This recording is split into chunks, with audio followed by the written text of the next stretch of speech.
I'm Connor Fortier, and we're here to break down this weekend's ECAC matchups for the men's ice hockey team. Alongside me today is Marty Joseph, Artie Lane. How you guys doing today? Not bad. Thanks for having Great, me. No Connor. problem. So, big weekend coming up for the men's ice hockey team after a struggling start. They get an ECAC play now with Colgate and Cornell. Colgate tonight on Friday, and tomorrow night, Saturday, against Cornell. What do you guys see for this weekend? It's gonna be a tough weekend. These are probably the two best teams coming in here at one time all season long in the ECAC. They're both nationally ranked. Typically, last season especially, they matched up pretty well with Quinnipiac. So there are going to be two teams that can present a lot of problems for this Quinnipiac team. Yeah, I think that Colgate's the most experienced team in the ECAC. They've also played a good amount of games, unlike Cornell, who's only just played 2, so that factors in. But both teams are missing key parts of their team.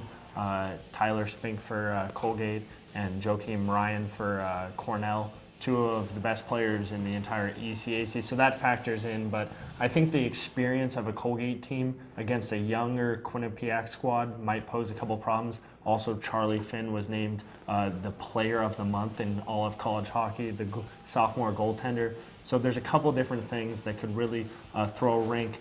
And I think that, Quinnipiac hasn't been playing all that well, as we've been talking about. So this is a hard 2 teams. These are, like you said, 2 best teams that you're going to see in one weekend, and they're on the first weekend of ECAC. And the big problem for the Bobcats is usually 2 problems they have, is either singling out or marking up their best players, along with coming up against big physical teams. Cornell's a big physical team, and then Colgate has those 2 or 3 players that, like you said, Tyson Spink, probably that one person. We've seen him have trouble marking the big play guys. We saw it last weekend with Kevin Waugh. Tyson Spink scored the overtime goal in the ECAC semifinals to knock out Quinnipiac. How do you think they're going to manage with everything?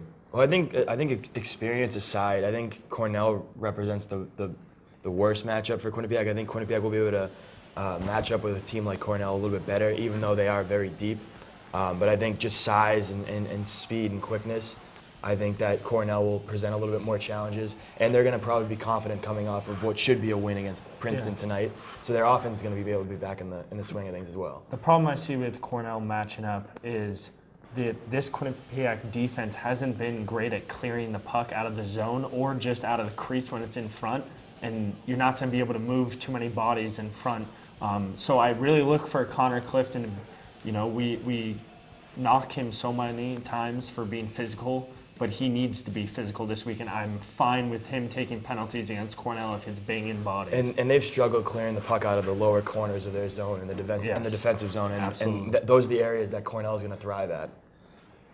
So another big body we mentioned, Christian Hilbrick as well on the Cornell team. He scored against Quinnipiac last year. We've seen him have troubles with that as well. So what else I want to talk on is Charlie Finn. He's kind of stood on his head. He came out of nowhere last year. People have had trouble getting through to him. What do you think the Bobcats are going to have to do to get through him this weekend? I just think they need, the flat-out thing is they need to score 5-on-5. I don't think it's the goaltender that they're going to face. They just need to score 5-on-5. They need to find another way to generate offense besides the power play. I mean, they haven't scored 5-on-5 too many times this year. That's why everyone's plus minus is in the negatives. There's only 4 players on this team that have a plus 1. They all have plus 1. 4 guys. That's, spells that they're not as great 5-on-5 because the possession that we've seen from this Bobcat team is not there. But it also speaks of how many goals they've scored on the power play. So they're going to have to. I think the power play is the best way that you're going to be able to score on Charlie Finn tonight. All right, guys. Thank you very much. We're going to